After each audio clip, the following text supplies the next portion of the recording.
toujours. Amen. Dis-moi Amen. Nous allons lire une écriture rapidement. 2 Rois, chapitre 7, le verset 1er au verset 11. Je lis au nom de Jésus-Christ. Est-ce que tout le monde est prêt, s'il vous plaît?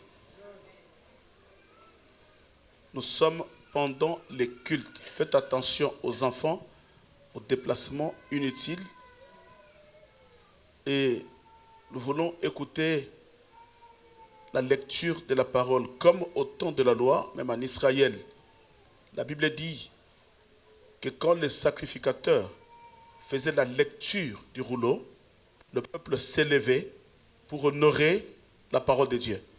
Voilà la raison pour laquelle à chaque fois, quand il y a la lecture de la parole, nous nous levons. C'est comme quand Christ faisait son entrée en Jérusalem, comme étant la parole dans la chair. Les gens se sont levés pour acclamer et adorer l'entrée de la parole chair. Alléluia. Amen. Allez-y, papa. Je lis au nom de Jésus-Christ. Élisée dit, écoutez la parole de l'Éternel. Ainsi parle l'Éternel. Demain, à cette heure, on aura une mesure de fleurs de farine pour un cycle et 2 mesures d'orge pour un cycle à la porte de Samarie. L'officier sur la main duquel s'appuyait le roi répondit à l'homme de Dieu, quand l'Éternel ferait des fenêtres au ciel, pareille chose arrivera-t-elle? Et Élisée dit, tu le verras de tes yeux, mais tu n'en mangeras point. Restez là, restez là, restez là. Remets le premier, deuxième verset. Aujourd'hui, on se limite là. Et le dimanche prochain, on va descendre jusqu'au verset 11e. Parole du Seigneur. Amen. Acclamons pour la parole. C'est une lecture qui est un peu longue, mais qui cache beaucoup de mystères. Voilà pourquoi j'ai voulu partager ces petits morceaux de la parole déjà ensemble avec l'Église, du premier verset au deuxième verset. Dis-moi Amen. Amen. La foi qui amène, répète avec moi, la foi qui amène, c'est que c'est la foi qui te prend et qui te ramène au témoignage, n'est-ce pas? C'est la foi qui prend une personne, qui te pousse vers le témoignage. Et nous avions dit le dimanche passé que la foi c'est un chemin. C'est que pour atterrir sur le terrain qu'on appelle le témoignage, il n'y a qu'un seul chemin qu'on appelle la foi. Pour aller vers le miracle et saisir ce miracle, il y a le chemin qu'on appelle la foi. Et j'insiste à l'église parce que, vous savez, aujourd'hui, j'avais dit le dimanche passé, si on a des chrétiens pèlerins, des chrétiens qui se déplacent nuit et jour, qui changent des églises de jour au jour, croyant que là, je vais trouver la solution, croyant que de l'autre côté, je vais me marier, croyant que de l'autre côté, j'aurai des papiers, croyant que quand je change l'église, et je vais aller trouver un prophète, j'aurai la bénédiction. Mais les gens se trompent. Pourquoi? Parce que les gens ne sont pas enseignés. Mais un peuple enseigné, c'est un peuple qui a le fondement, la racine, comme étant la foi qui provient de la parole de Dieu. N'est-ce pas? Et j'insiste pour dire à l'église, aucune personne sur la terre te donnera la solution de ce que tu as. De tout le problème que tu as, la solution, c'est toi qui l'as, et celui qui l'accomplit, c'est Dieu. Donc dis-moi Amen. Amen. Pourquoi tu as la solution? Parce que tu as la foi. À chaque fois que le Seigneur guérissait, il disait, va, ta foi t'a sauvé. N'est-ce pas? Quand tu as la foi et que tu cherches Dieu dans l'entièreté et avec toute humilité, ce Dieu-là accomplira ce que tu as besoin. Moi, je suis qu'une simple personne. Je suis qu'un simple envoyé, un simple serviteur que Dieu a mandaté. Je n'ai pas la bénédiction entre mes mains. Je n'ai rien, mais la Bible dit, vous prierez. Le Seigneur m'a recommandé de prier seulement, mais c'est lui qui est capable d'accomplir ce que moi je demanderai, mais par ta foi. Et j'avais dit le dimanche passé, il y a beaucoup de gens qui n'ont pas compris que quand ils ont ramené le paralytique, une personne ne peut pas être guérie à cause de la foi d'une autre personne. N'est-ce pas? Non, suis-moi bien. Pourquoi j'ai dit ça? Vous allez comprendre que même Abraham, quand Abraham intercédait pour Lot, c'était pourquoi? Pour que Dieu puisse délivrer Lot là où il était. Et Dieu n'a pas délivré Lot par la foi d'Abraham, mais il a délivré Lot par l'intercession d'Abraham. C'est que l'intercession d'Abraham a été exaucée. Dis-moi Amen. Chacun est sauvé par sa foi. Mais si l'enfant est encore mineur, cet enfant est couvert par ta foi. Voilà pourquoi la Bible dit que crois et tu seras sauvé, toi et ta famille. C'est que dans la croyance, il y a la dimension de la foi. N'est-ce pas? Et quand tu crois, il y a la foi qui augmente. Mais celui qui est majeur, moi je ne veux pas prier pour que ma foi puisse le sauver. Mais je prierai pour que Dieu exauce ma prière, afin que cette... Vous savez, pourquoi Dieu insistait à chaque fois, quand il guérissait, mais le Seigneur pouvait dire, je t'ai guéri. Moi, je t'ai guéri, n'est-ce pas? Mais il dit, va, ta foi t'a sauvé. Parce qu'il n'y a que la foi, d'abord, qui peut te ramener vers le Seigneur. Or, la foi, c'est la croyance. Celui qui ne croit pas n'ira jamais chercher la bénédiction vers le Seigneur. C'est pourquoi nous voyons aujourd'hui beaucoup de gens vont chercher la bénédiction chez les magiciens, les charlatans, les sorciers, parce que même le monde des ténèbres aussi bénit. Mais cette bénédiction n'est pas une bénédiction qui vient de Dieu, c'est une bénédiction à la fin qui est accompagnée par beaucoup de problèmes. Voilà pourquoi si vous avez un papa ou un père qui avait la bénédiction où il avait touché à la magie, à l'occultisme, bien aimé cet héritage, quand vous allez rester avec cet héritage, c'est un héritage qui causera beaucoup de dégâts. Dans la famille, il y aura des divisions, des décès, des scandales. Pourquoi? C'était une bénédiction qui n'avait pas de Dieu. Et au final, vous allez vendre toutes ces parcelles-là et toute la famille restera pauvre pendant que le père avait beaucoup d'argent. Dis-moi Amen. Amen. Non, un grand Amen. Amen. Voilà pourquoi tu dois chercher Dieu pour que ta foi puisse te sauver. Mais moi, si je prie, là, ce n'est pas question de la foi. Mais moi, je prie pour une personne. Maintenant, c'est question de l'onction. Quelqu'un a compris? Je prie avec l'onction de la guérison, par exemple. Mais vous allez comprendre que cette onction, ce n'est pas moi. L'onction, c'est Jésus lui-même. Moi, je prie et je demande à Dieu de te guérir. Mais je peux aussi prier pour une personne. La personne meurt. Ce n'est pas que je n'ai pas d'onction. Mais moi, je prie. Mais celui qui accomplit ma prière, c'est Dieu. Si Dieu décide autrement, même si je prie du matin au soir, rien ne changera. Voilà pourquoi tu as tout intérêt d'écouter la parole de Dieu et que cette parole te donne la foi. Afin que quand tu vas déclarer, maintenant cette parole soit accompagnée par la foi pour que le miracle puisse s'opérer. Dis à la personne qui est à côté de toi, nous avons besoin de la foi. La foi qui amène au miracle. Il n'y a que la foi qui est le chemin des miracles. Amen. Non, dis-moi Amen.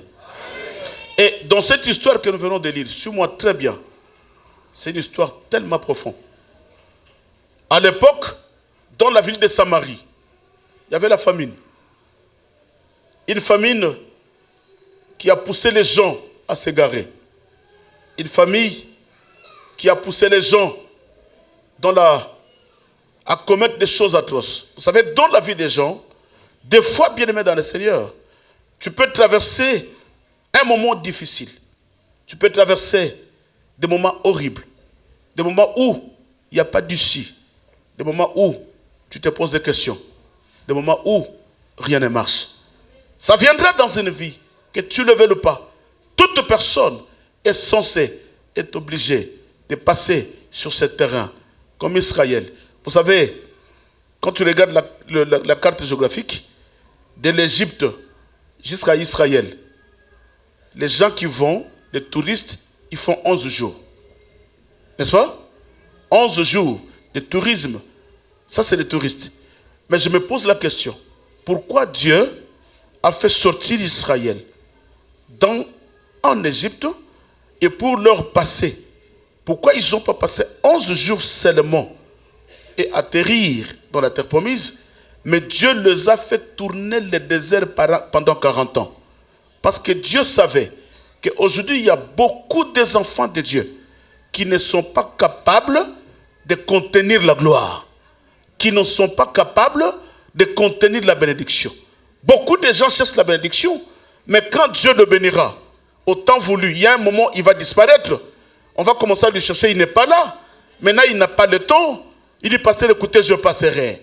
En ce moment, je travaille tellement beaucoup, je passerai. Mais pendant qu'il priait, pour que Dieu lui donne le papier, pour que Dieu lui donne un travail, il était tout le temps dans la présence de Dieu. Mais quand Dieu lui donne, maintenant il donne le dos. Il dit, pasteur, je passerai. Et Dieu connaissant, Dieu n'est pas un imbécile. Dieu connaissant cela, il dit, j'ai besoin de ce peuple. Je ne le laisserai pas comme ça. Tu dois d'abord traverser le désert. Mais écoutez, les gens diront que Dieu est méchant. Dans le désert, dans la souffrance, Dieu va demander à Moïse, dis à mon peuple de me ramener les offrandes. Dieu demande les offrandes dans le désert. Je me suis posé la question. Mais où est-ce que ce peuple allait prendre cette offrande pour donner à Dieu? C'est pour dire, même dans la souffrance, Dieu a besoin de ce que tu as. Même dans le désert, le peu que tu as donnant, Dieu en a besoin. Ne dis pas, je suis en train de traverser le désert, quand j'aurai, je donnerai. Dans le désert, Dieu demande une offrande. Il dit, Moïse, dis à mon peuple qu'il me ramène les offrandes. Mais je me suis dit, mais Israël pouvait se poser la question. Mais tu nous demandes les offrandes. Nous sommes dans le désert. On ne cultive pas. On n'élève pas. On n'a rien. Mais où Dieu dit, donnez les offrandes. Et Israël a donné. Parce que c'est pour Dieu, tu ne manqueras pas. Il n'y a personne qui dira, je rien. Même le peu que tu as, Dieu en a besoin. Et c'était un moment difficile dans la ville de Samarie. Un moment difficile. Israël traversait un moment de disette. La ville de Samarie traversait un moment difficile. Mais écoutez, c'était quel moment? Tellement que la souffrance était atroce. Tellement que la souffrance a atteint un niveau très élevé. Et la Bible dit, les gens ont commencé à se manger. Un jour, une femme qui va se lever, il dit, écoutez, il fait tellement, on a tellement faim, pendant plusieurs jours, on ne mange pas. Moi, nous allons manger ton fils. Vous comprenez? Ça, c'est au verset 6, au chapitre 6. Parce que là, nous venons de lire le chapitre 7. Mais ce que je vous raconte, c'est ce qui s'est passé au chapitre 6. Nous allons manger ton fils. Et demain, nous mangerons le mien. Bien aimé, je pose la question à l'église. Quelle souffrance pour que les gens puissent commencer à manger leurs enfants? Quelle souffrance! Des fois, ce que tu appelles souffrance, ce n'est pas une souffrance. Des fois, quand tu pleures, ce n'est pas ça la souffrance. C'est parce que tu manques le mariage, ce n'est pas la souffrance. Il y a des gens qui sont dans le mariage, mais qui pleurent. Ce n'est pas parce que tu n'as pas de papier que tu es dans la souffrance. Il y a des gens qui ont des papiers, mais qui souffrent. Ce n'est pas parce que tu manques une femme que tu es dans la souffrance. Non, il y a des gens qui ont des femmes, qui ont des maris, mais qui souffrent. Mais cette souffrance-là, ce n'est pas la souffrance de manque de papier, ni la souffrance de manque de vêtements, ni la souffrance de manque de mariage ou des enfants. Mais les gens se mangeaient. Et une femme qui se lève, il dit, écoutez, nous allons manger ton fils. Et demain, nous mangerons le mien. Et ils ont mangé le fils de cette femme. Ils ont tous mangé. Papa, quelle dimension de souffrance qui te poussera à manger la chair humaine? Et les gens qui mangent la chair humaine, ce n'est pas n'importe qui. Mais c'est le peuple de Dieu dans la ville de Samarie. C'est les Hébreux qui connaissaient la loi, que tu ne tueras point. Mais ces peuples sont allés plus loin. Au lieu de se limiter à tuer seulement, mais ils ont mangé la chair humaine. C'est pour voir la dimension de la souffrance. Est-ce que quelqu'un comprend? C'est pour dire que ce que tu appelles la souffrance, ce n'est pas ça la souffrance. Ce qui t'éloigne de Dieu, ce n'est pas ça la souffrance. Et ils ont mangé le fils. Le lendemain matin, la femme à qui on avait mangé son fils va aller maintenant voir la femme qui lui avait proposé de manger son fils. Mais écoutez, il fait déjà midi, bientôt 13h, 15h, on a faim, nous devons manger. Où est ton fils? Et cette femme a refusé. Et c'est là où tout a commencé. Et la femme est allée voir le roi. Il dit, oh roi, suis-moi bien. Je suis à l'introduction, mais tu vas mieux comprendre l'enseignement. Et la femme est allée voir le roi. Il dit, oh roi, hier, cette femme m'avait proposé de manger mon fils. Nous avions mangé. Vous savez, bien aimé dans le Seigneur, dans la vie, méfie-toi aux gens. Non, dis-moi amen. Il y a des gens qui te pousseront à commettre des choses que tu ne pouvais pas commettre. Aujourd'hui, il y a beaucoup de gens qui regrettent. Pourquoi je fais ça? Parce qu'il y a des gens qui t'ont poussé à commettre l'irréparable. Aujourd'hui, j'insiste à l'église, quand tu deviens chrétien et que tu sais que tu marches avec le Seigneur, il y a d'autres personnes à éviter dans ton entourage. Même si on était des amis avant, mais quand j'embrasse le Seigneur et que je sens que la dimension de ma foi commence à monter, il y a d'autres amitiés à arrêter. Ils étaient des amis et c'est la femme qui lui a poussé de manger son fils. C'était l'idée qui n'est pas venue d'elle-même, mais elle l'a commise. Ne sois pas influencé. Quelqu'un m'entend? Là, il faut dire non. Écoutez-moi, j'insiste. Dans la vie, sois sérieux avec toi-même. Non, dis-moi amen. Là, il faut dire non, même si les gens sont contre toi. Dis non. Là où il faut dire oui, même si tout le monde est contre toi, dis oui, parce que tu sais que tu as raison. Même si les gens ne te donnent pas raison, mais le Seigneur te donnera raison. Mais cette femme s'est influencée. Ils ont mangé son fils. Et le matin, il va aller dire au roi, oh roi, j'ai mangé mon fils avec cette femme. C'est elle qui m'avait proposé. Et maintenant, c'est son tour. Nous devons aussi manger son fils. Il a refusé. La Bible dit, même le roi était incapable de trouver la solution à ce problème. Maintenant, qu'est-ce que la Bible dit? Le roi a porté des sacs, signe de désolation, signe d'incapacité. Je veux dire à une personne, dans ce monde où nous vivons, personne n'est capable, même le roi, même Macron, de trouver la solution à ton problème, si ce n'est que Dieu. Donc tu n'as pas compris. Parce que toi, quand tu as un problème, tu racontes ça à tout le monde. J'ai un souci.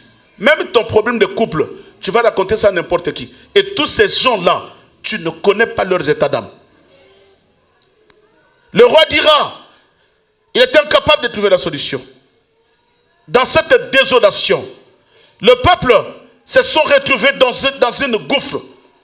Le peuple était dans le malheur. Il comptait au roi. C'est le roi qui devait trouver la solution. Mais même le roi est incapable. Vous savez, dans la vie, bien-aimée dans le Seigneur, ne compte pas la bénédiction de ta famille. Ne regarde pas ce que ta famille est. Cherche ta vie. Un jour, tu vas te retrouver seul. Sans parents. Tu vas te retrouver seul. C'est pourquoi nous devons insister à nos enfants d'aller à l'école. Parce que demain, tu ne seras pas là. Non, mais les enfants de l'Europe, papa, les enfants de l'Europe ont le sang de l'Afrique. Nous devons éduquer nos enfants. Dis-moi amen. C'est pourquoi toi, tu viens à l'église. Tu dis, papa, les enfants de l'Europe, ils ne veulent pas venir à l'église. Moi, je viens à l'église, mon fils va rester à la maison. Et je viens à l'église, ma fille est à la maison. Mais c'est que tu es incapable.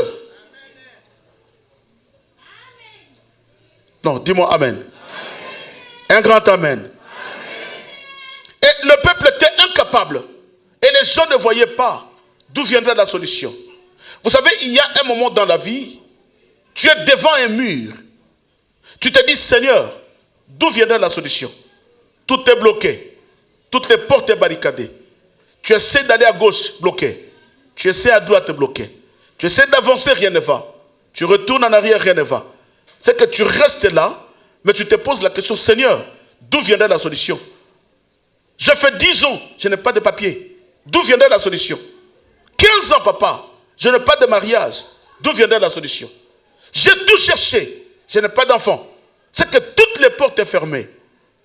Maintenant, pendant que le peuple souffrait, pendant que le peuple bien-aimé était dans le malheur, pendant que le peuple était dans la souffrance, dans cette ville de Samarie, La Bible dit il y a un homme qui s'est levé par la foi. Alléluia. Un homme s'est levé par la foi. C'est alors que Élisée va se lever.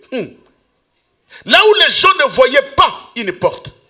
Voilà, bien aimé dans le Seigneur, tu peux vivre dans un monde, dans une ville, où les gens ne trouvent pas la porte, où tout est fermé, où tout est bloqué, où les gens se posent la question, où irons-nous, Seigneur? Qu'est-ce que nous allons faire? Où trouverons-nous la solution? Comment je dois faire sur ce problème qui est devant moi? Qu'est-ce que je dois faire? Mais écoutez, maintenant il y a un homme, un courageux, qui va se lever. Alléluia. Un homme de foi. Dis-moi, je deviens un homme de foi. Non, maman, fais ça bien. Dis, je suis un homme de foi. Pendant que les gens pleurent. Non, mais tu ne dis pas ça bien, maman. Je suis un homme de foi. Pendant que les gens pleurent, qu'il n'y a pas de porte, ma foi trouve une porte. La foi trouve toujours une porte. Là où tout est bloqué, là où toute la pensée va vers la négativité, mais la foi trouve toujours une porte.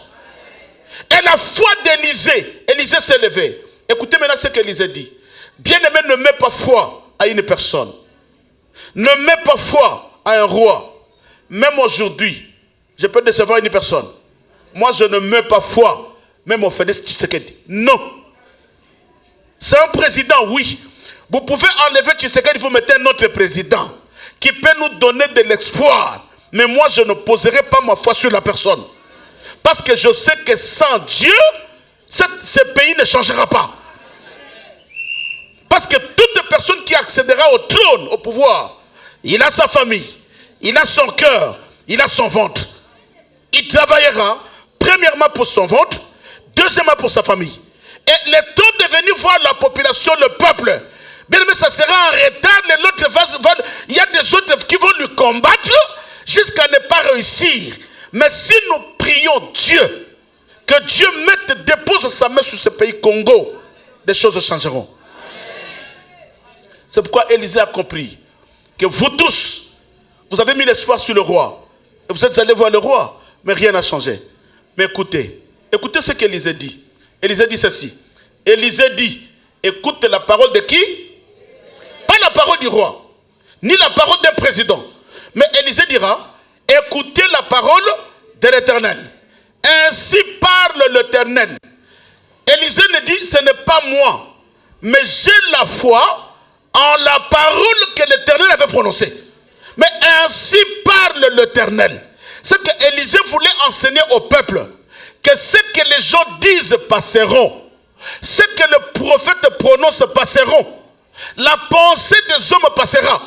Mais il voulait pousser les gens de comprendre qu'il y a une seule pensée qui ne passera pas. C'est que quand Dieu parle, cela finira par s'accomplir. Alléluia. Il dit écoutez la parole de l'Éternel. Alléluia. Ainsi parle l'Éternel. Demain, à cette heure, pendant que le peuple souffrait dans la famine, pendant que personne ne croyait, pendant qu'il n'y avait aucune porte, pendant qu'il n'y avait aucun secours, mais Élisée se lève avec foi. Il dit, écoutez la parole de l'Éternel. Demain, il faut être audacieux. Hein? Pendant que les gens souffrent, tu leur dis, écoutez, ne pleurez pas. Demain. Maman, quelle foi. Parce que Dieu l'a dit, et lui, il accomplit, et il proclame, il prononce, il déclare la parole que Dieu avait prononcée. C'est qu'il a mis foi à la parole. C'est pourquoi chaque fois quand tu marches, ne mets pas foi à la parole des gens, mets foi aux Écritures. Qu'est-ce que Dieu dit pour les mariages?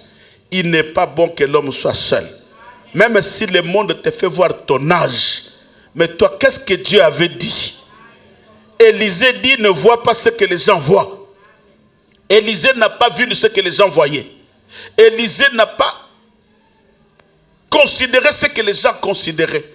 Élisée n'a pas vu ce que les gens pensaient. Mais Élisée a vu ce que Dieu avait dit. Il dit, écoutez la parole de l'Éternel. Demain, il dit, demain à 7 heures, on aura une mesure de fleurs de farine pour un cycle et 2 mesures d'orge pour un cycle à la porte de la Samarie. N'est-ce pas? Ça, c'est une déclaration de foi. c'est que là où les gens ne voient pas, la foi d'Élisée a vu. Alléluia. Là où les gens sont aveugles, mais la foi a l'œil. Quand tu ne vois pas physiquement, mais la foi te donne l'œil spirituel pour voir ce que les gens ne voient pas. Même si tu critiques mon âge, mais moi ma foi voit les mariages les jours à venir. Alléluia. Il y a des gens qui peuvent me critiquer, il n'y a pas de papier. Mais moi ma foi me fait voir les papiers les jours à venir. Tout ce que les gens ne voient pas, la foi ne voit. C'est pourquoi je dis que Dieu te donne la foi pour que tu quittes le monde des pleurs. Parce que quand on a la foi, on ne pleure pas. Parce que tu vois, même si les gens ne voient pas, les gens parlent mal de toi, mais avec la foi, je vois de loin. Et Élisée a vu ce que les gens ne voyaient pas. Il dit, demain, même heure, Dieu va ouvrir. Il y aura la bénédiction qui descendra. Ça, c'est la première déclaration de la foi, n'est-ce pas? Est-ce que tu t'es marié? Moi, par la foi, je me marierai. Est-ce que tu as des papiers? Pour l'instant, non. Mais par la foi, j'aurai des papiers. Est-ce que tu es en bonne santé? Non. Pour l'instant, je suis malade. Mais par la foi, je serai guéri. Par la foi. Ne dis pas pour moi, non, mais par la foi. Et c'est ce que Élisée a dit. Pourquoi par la foi? Parce que la foi vient de ce qu'on entend. Et Élisée avait entendu la parole de Dieu. C'est pourquoi Élisée va retourner le peuple vers la parole. Il ne dit pas moi, il dit ce que l'Éternel a dit. Et je vous rappelle que demain, aux mêmes heures, pendant que je parle, suivez-moi, demain, il y aura la nourriture. La première déclaration de foi. Tu n'as pas le mariage? Oui, je crois, je me marierai. Ça, c'est la première déclaration. Et la Bible dit que quand la déclaration d'Élisée est tombée entre les oreilles du roi, et l'officier du roi, qui était à côté du roi, qui posait sa tête sur la poitrine du roi, va se lever. Le roi n'a rien dit. Mais l'officier va se lever. Écoutez ce que l'officier dit. L'officier sur la main duquel s'appuyait le roi répondit à l'homme de Dieu. Maintenant, c'est l'officier qui se lève, qui répond au roi. Quand l'Éternel ferait des fenêtres au ciel, pareille chose arriverait-elle? Et Élisée dit, tu le verras de tes yeux, mais tu n'en mangeras point. Est-ce qu'on peut acclamer le Seigneur? Alléluia. Écoutez bien aimés dans le Seigneur. Dans la vie, quand tu déclares une parole de foi, il y a des gens qui vont te décourager. Quand tu proclames la parole de foi, il y a des gens qui seront là pour te décourager. Ça fait combien de temps tu as commencé à prier? Le mariage ne vient pas. Tous les jours tu es à l'église. Priez, priez. Ta vie ne change pas. C'est ça l'officier du roi. Il dira à Élisée, même si, écoutez ce que l'officier, mais quelle audace! C'est pourquoi quand tu ne connais pas la personne, faites attention à tout ce que tu déclares. Il ne connaissait pas la dimension d'Élisée. Il ne connaissait pas l'intimité d'Élisée avec Dieu. Il ne connaissait pas la communion d'Élisée avec Dieu. Mais l'officier va se permettre de dire au roi, écoutez, de dire à Élisée, Élisée, écoutez, même si Dieu fait des fenêtres au ciel, quelle audace. Même si Dieu fait des fenêtres au ciel, pareille chose n'arrivera pas. Quel découragement. C'est pourquoi dans la vie chrétienne, ne donne pas ton oreille à n'importe qui. Écoute seulement le Seigneur. Parce qu'il y a des gens qui viendront pour te décourager. Ah, tu quittes Montreuil jusqu'à Sarcelles. Tu quittes Mélin jusqu'à Sarcelles. Est-ce qu'à côté il n'y a pas des églises? Tu quittes Fontainebleau jusqu'à Sarcelles. Est-ce qu'à côté il n'y a pas des églises?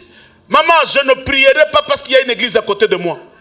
Mais je prierai là où le Seigneur m'a orienté. C'est là où il y a ma vie.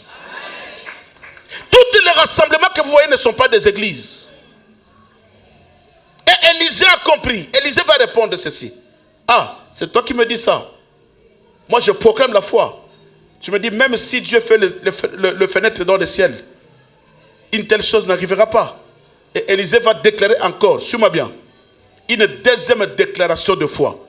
Il dit, toi, tu le verras. C'est que quand il dit, tu le verras, c'est qu'il est sûr que ça va arriver. Oh, quelle foi! Il dit, la chose arrivera. Mais quand la chose arrivera, toi, tu le verras. Mais tu n'en mangeras point. Maintenant, dans l'enseignement, cela signifie quoi? C'est que Élisée place maintenant le roi comme un témoin. Il dit, toi tu seras le témoin du miracle. Maman, ils vont rester là. Ils seront le témoin de ce que Dieu fera dans ta vie. Est-ce que je parle à quelqu'un? Tous ces gens-là qui te critiquent, ils seront là et ils seront des témoins. C'est que la foi est capable de placer les témoins, de voir. Ils ne mourront pas avant de voir ce que Dieu fera dans ta vie. Et ils vont mourir avec le témoignage que ton Dieu est puissant. Alléluia. Maman, ils vont mourir avec le témoignage. Pendant qu'ils meurent, ils témoignent de ton Dieu. Et c'est ce qu'Élisée les avait dit. Tu resteras là. Tu ne mourras pas. Toi, tu seras le témoin de ce que Dieu fera. Mais quand bien même que tu seras le témoin, tu ne mangeras pas. Alléluia. Dis à la personne qui est à côté de toi, fais des déclarations de foi. Non, dis la déclaration de foi.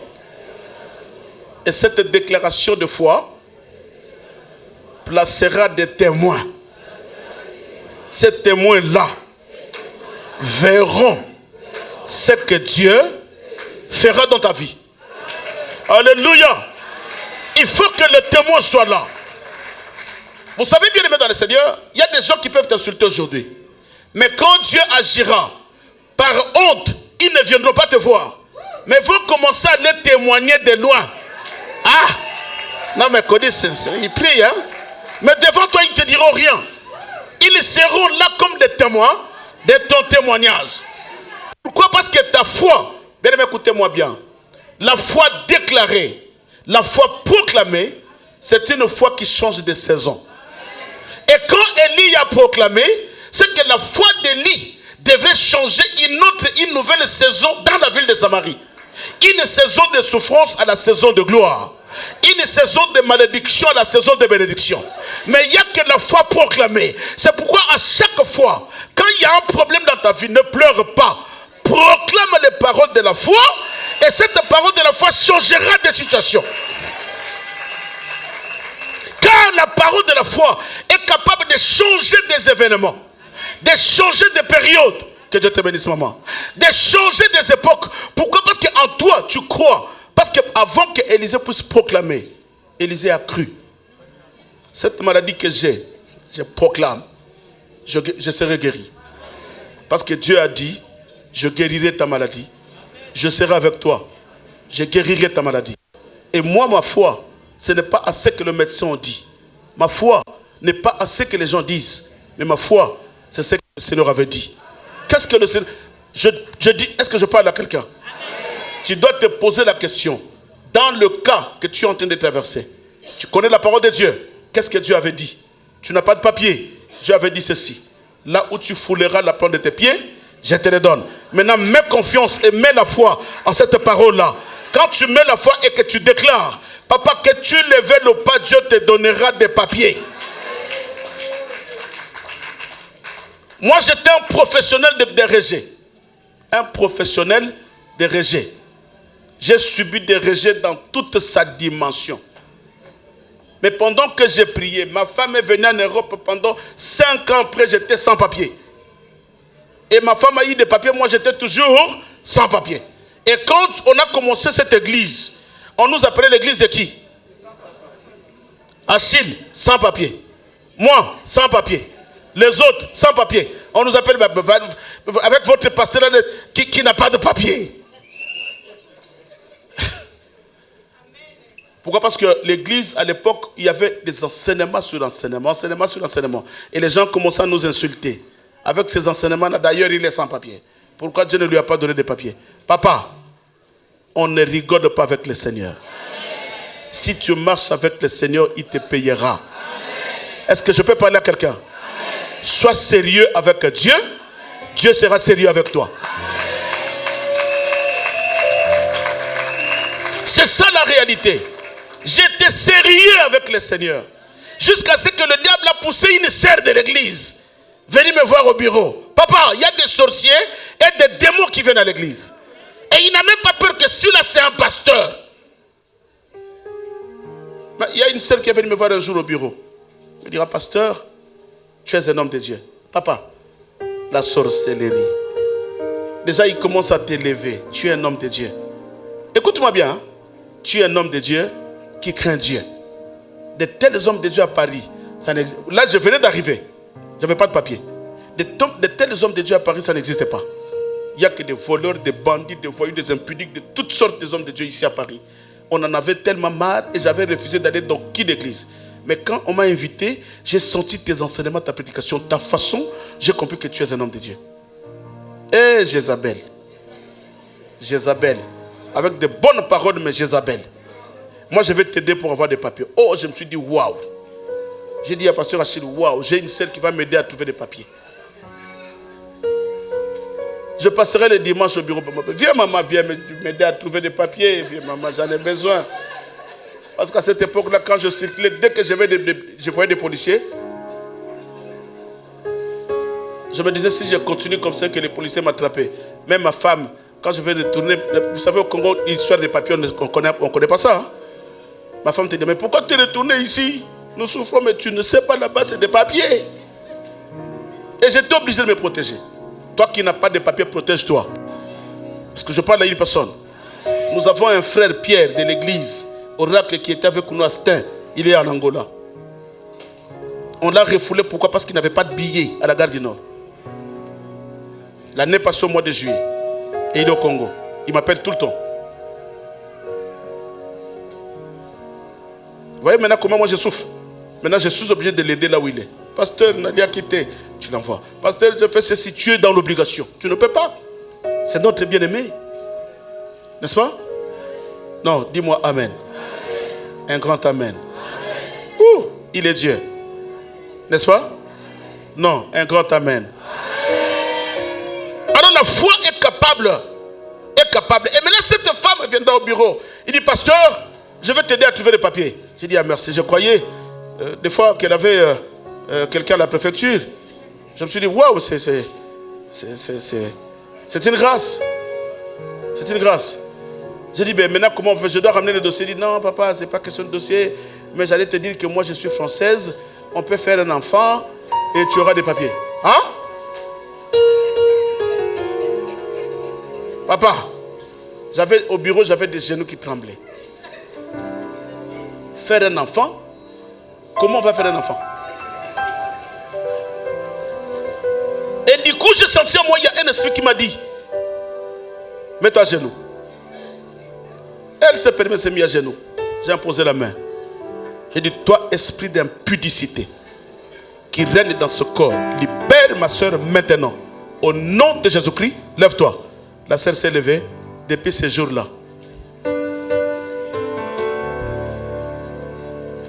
Elle est partie avec ses papiers.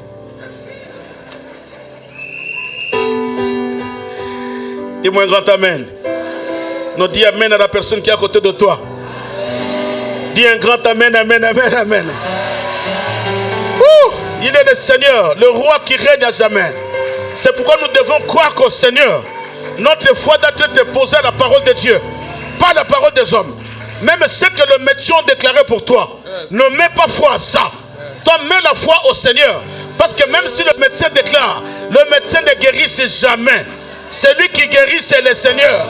C'est pourquoi quand tu as un enfant malade, je ne te refuse pas. Je ne t'interdis pas d'aller voir le médecin. Mais tout le temps passé avec l'enfant, on doit prier. Nous croyons à ce que Dieu a dit, que les enfants sont une bénédiction provenant de Dieu. Dis-moi Amen. Amen. Non, acclamons le Seigneur.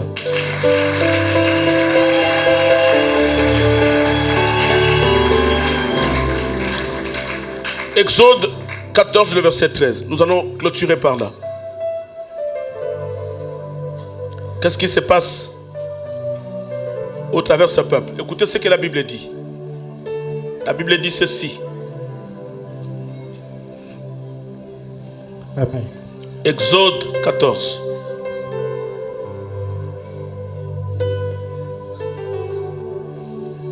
Ben, je crois que je ne vous ai pas donné l'écriture, n'est-ce pas? Nous allons lire.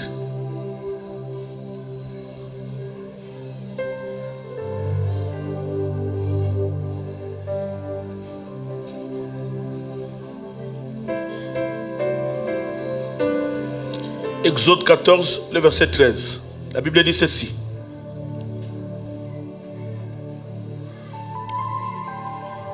C'est bon? Voilà, merci. Je lis au nom de Jésus-Christ. Moïse répondit au peuple, ne craignez rien. Restez en place et regardez la délivrance que l'Éternel va vous accorder en ce jour. Car les Égyptiens que vous voyez aujourd'hui, vous ne le verrez plus jamais. Parole du Seigneur. Acclamons. Est-ce que tu peux acclamer ce Dieu? Tu peux acclamer. Merci Seigneur. Merci Seigneur. Et ici, c'est le même peuple, les Hébreux. Les Hébreux qui sortent de l'Égypte, dans la souffrance, qui sortent de l'Égypte et qui commençaient à faire leur marche vers la terre promise. Écoutez, arrivé devant la mer Rouge, il y a la mer devant. On n'a ni bateau, ni pirogue. On n'a rien. Comment on pouvait traverser? Mais ils étaient là devant la mer Rouge. Pendant que le peuple, suis-moi ici. Regarde pas les chantes, nous sommes à la fin. Pendant que le peuple cherchait la solution et qu'il ne trouvait pas, comment ils doivent faire? D'où viendra la solution? Comment nous allons traverser? Déjà, vous êtes en train de chercher la solution pour traverser et vous allez voir derrière vous, il y a encore une armée puissante qui est derrière à la poursuite de ce peuple-là. Et Pharaon n'a pas envoyé n'importe quel militaire, mais il a pris l'élite pour aller capturer encore des combattants, des soldats combattants, des guerriers, pour aller capturer encore le peuple d'Israël pour le faire retourner dans la captivité. N'est-ce pas? Et Israël qui était là, devant la mer Rouge, comme on dit, ils étaient entre le marteau et l'enclume. Est-ce qu'on peut plonger dans cette rivière, dans la mer, pour mourir? Ou nous allons nous rendre aux soldats et à l'armée d'Israël? Maintenant, ils se sont retournés vers Moïse. Ils vont demander à Moïse, pourquoi tu ne nous as pas laissés en Égypte, là où on mangeait, on buvait? On pouvait mourir là-bas. Néanmoins, nos tombes, nos sépulcres seront identifiés. Mais là, tu nous as ramenés ici pour que nous puissions tous décéder dans la mer. Pourquoi tu nous as fait ça?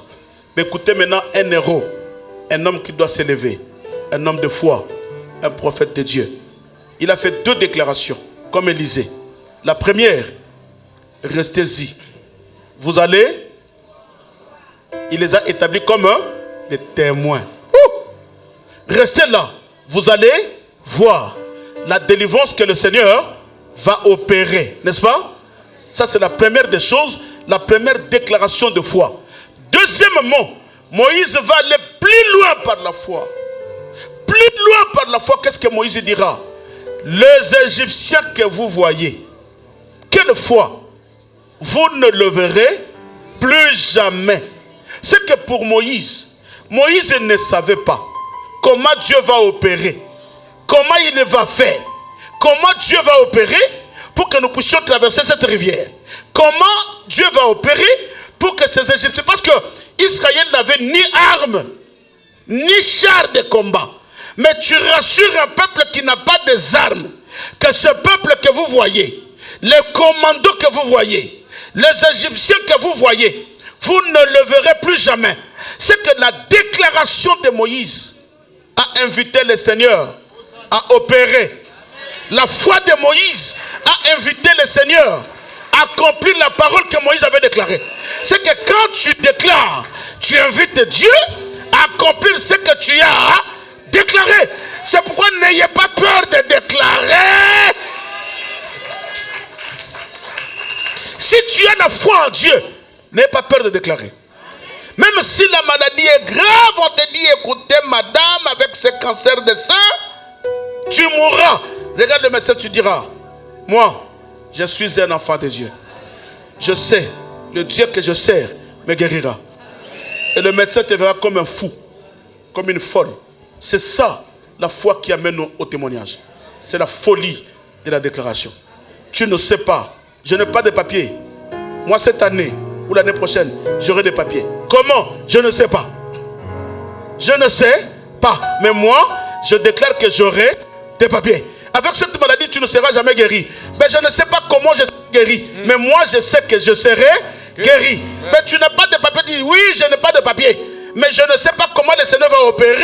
Mais moi, l'essentiel, j'ai déclaré déjà que j'aurai mes papiers. Voilà la déclaration de la foi.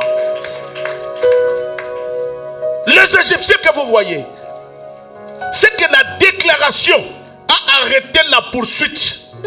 Quelqu'un m'a compris? La déclaration a arrêté la poursuite des démons. Parce que les Égyptiens, c'était l'image des démons. Mais quand toi tu dors, il y a des femmes de nuit et des maris de nuit. Mais déclare. Déclare. Il n'y a que la déclaration de la foi qui doit arrêter le mari de nuit. La déclaration de la foi qui va arrêter tous ces démons qui te poursuivent. Mais toi, quand il y a la poursuite des démons, tu commences à pleurer. Seigneur, je ne sais pas. Mais il y a des chrétiens qui se mettent dans une chambre en train de pleurer. Hein? Un chrétien, papa, c'est que c'est un chrétien qui n'a pas de foi. Or, quand on a la foi, qu'il pleuve, qu'il neige, je déclare. Vous savez, les jours Élie, le prophète Élie avait dit qu'il fera 3 ans et demi, la pluie ne tombera pas. On a vu Élie comme un fou, mais cela s'est accompli. Élie avait dit, si ce n'est à ma parole, la pluie ne tombera pas. Et comme la parole d'Élie, vous savez, des fois, les chrétiens, nous avons beaucoup de paroles négatives. Nous marchons plus avec la négativité. C'est ça l'ennemi numéro 1 de la foi. Qui t'a dit que les papiers sont devenus difficiles en France? Qui t'a dit? Qui t'a dit qu'à ton âge tu ne peux pas te marier? Qui t'a dit? Qui t'a dit qu'à ton âge tu ne peux pas avoir des enfants? Qui t'a dit? Qui t'a dit que l'âge de tes enfants est passé, ils ne peuvent pas se marier? Qui t'a dit? Oh, la Bible dit. Moi je m'accroche à ce que la Bible a dit. Élie s'est accroché à ce que la Bible dit. C'est que toute situation qui passe devant moi, je ne vois pas ça. Je vois la parole de Dieu. Je vois ce que Dieu a vu. Ce que Dieu a vu dans ce contexte-là. On me dit, mon fils est malade. Que ton fils est malade, oui, merci. C'est vous les médecins qui viennent de dire que mon fils est malade. Mais moi, je sais une chose. Dieu avait dit quoi? Que je guérirai votre maladie. Et les enfants, c'est une bénédiction. Tant que je serai avec mes enfants seront en bonne santé. Ça, c'est une période. Voilà pourquoi j'insiste pour dire à l'église que la proclamation de la foi change de saison. Laisse que les saisons changent dans ta vie. Non, mais je dis au nom de Jésus-Christ, par la foi que la saison change. Tout ce que tu vas déclarer que Dieu accomplisse, c'est cela. Mais que cela soit accompli par la foi. Une déclaration de foi au nom de Jésus. Acclamons le Seigneur. Merci.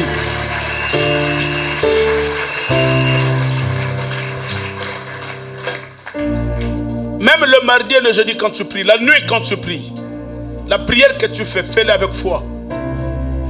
Sans la foi, tu peux prier du matin au soir, rien ne changera. C'est pourquoi on ne peut pas être une église de délivrance, de délivrance, de délivrance. D'abord, c'est la parole qui donne la foi. Et quand vous allez ramener le peuple vers la délivrance, eh bien, ils auront la délivrance. Parce que c'est la parole qui délivre. Mais une église sans parole, la prière ne délivre pas. Mais c'est la connaissance, l'enseignement. La Bible dit, dans leur détresse, dans leur maladie, dans leurs échecs, dans leur blocage, l'Éternel, ils crièrent à l'Éternel. L'Éternel n'a pas envoyé un prophète. Il ne les a pas demandé à prier. Mais l'Éternel a envoyé sa parole. Et sa parole les guérit. Il n'y a que la parole de Dieu qui est capable de guérir.